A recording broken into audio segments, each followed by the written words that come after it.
केरल ने देश में पहली बार वरिष्ठ नागरिकों के लिए अलग से एल्डरली बजट पेश किया। India first state to implement elderly budget financial year 27। Kerala ने एक बार फिर राष्ट्रीय बजट पर ध्यान आकर्षित किया है। वित्त वर्ष 2026-27 के बजट में राज्य ने भारत का पहला वृद्ध जन बजट एल्डरली बजट घोषित किया है, जो पूरी तरह से वरिष्ठ नागरिकों पर केंद्रित है। यह कदम पहली नज़र में क्रांतिकारी लगता है, लेकिन गहराई से देखने पर पता चलता है कि बजट का बड़ा हिस्सा उन पेंशनों से जुड़ा है जो राज्य पहले से ही देता आ रहा है। यह घोषणा केरल में बढ़ती वृद्ध आबादी की चुनौती को सामने लाती है और कल्याणकारी नीतियों, वित्तीय दबाव तथा जनसांख्यिकी परिवर्तन से जुड़े अहम सवाल खड़े करती है। वृद्धजन बजट क्या है? वृद्धजन बजट एक नीतिगत उपकरण है जिसमें वरिष्ठ नागरिकों से संबंधित सभी सरकारी खर्चों को एक ही बजटीय विवरण में प्रस्तुत किया जाता है। इसमें पेंशन, स्वास्थ्य सेवाएं, सामाजिक सुरक्षा और अन्य कल्याणकारी योजनाएं शामिल होती है। जरूरी नहीं कि इससे अतिरिक्त खर्चे बढ़े, लेकिन इससे पारदर्शिता आती है और यह समझने में मदद मिलती है कि बढ़ती उम्र की आबादी का सार्वजनिक वित्त पर क्या प्रभाव पड़ रहा है। जनसांख्यिकी परिवर्तन से जूझ रहे कई देश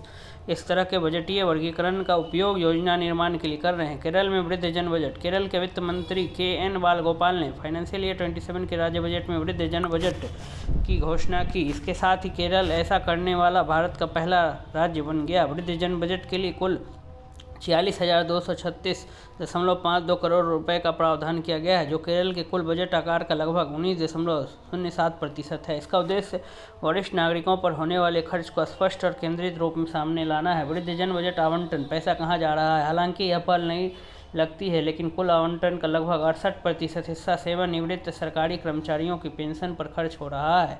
ये पेंशन वैधानिक दायित्व है और वृद्धजन बजट न होने पर भी दी जाती है। इसी कारण यह बहस चल रही है कि क्या यह कदम वास्तव में नई कल्याणकारी योजनाओं को दर्शाता है या केवल मौजूदा खर्चों को नए रूप में प्रस्तुत करता है। फिर भी सरकार का तर्क है कि अलग से बजट दिखाने से नीति निर्माताओं और नागरिकों को वृद्ध आबादी पर होने वाले कुल खर्च को बेहतर तरीके से समझने में मदद मिलती है।